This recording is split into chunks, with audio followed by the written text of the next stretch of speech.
वही ले चलते हैं। कोई गिफ्ट नहीं कर सकता वक्फ की जायदाद को।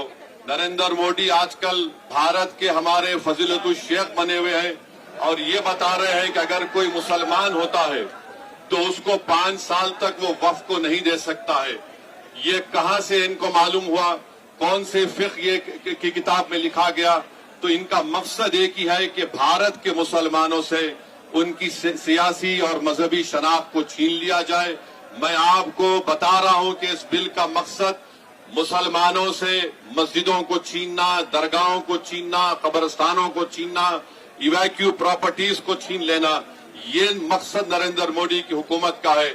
और हम कॉशन कर रहे हैं चंद्रबाबू नायडू को, हमारे पासवान साहब को और नीतीश कुमार को, याद रखिए दुनिया जब तक कायम रहेगी, अगर आप इस वक्त नाजुक वक्त में इस बिल की तायीद करेंगे तो आपको मुसलमान कभी नहीं माफ करेगा, क्योंकि आपकी तायीद की वजह से ये बिल कानून बनेगा।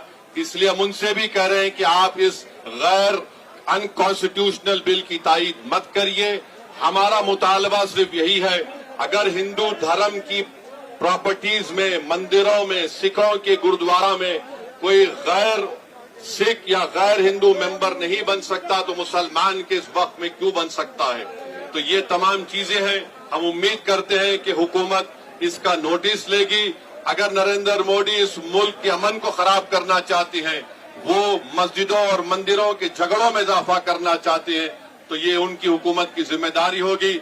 मैं यहाँ पर शुक्रिया अदा करना चाहूंगा हमारे ज्वाइंट वर्किंग कमेटी पार्लियामेंट के तमाम अराकीन का, और खास तौर से कल्याण बनर्जी साहब का, टीएमसी के राजा साहब का, डीएमके का, हमारे नासिर भाई का और मुहिबुल्लाह नदवी साहब का। हमने तमाम बड़ी कोशिशें की, हमने अपनी अपनी डिसेंट रिपोर्ट को दिया और ये अनकॉन्स्टिट्यूशनल है।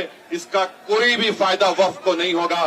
सिर्फ वक्फ बोर्ड को बर्बाद करने के लिए, वक्फ जायदादों को लूटने के लिए हुकूमत ये एंटी कॉन्स्टिट्यूशनल और एंटी मुस्लिम काम करने जा रही है। बहुत बहुत शुक्रिया।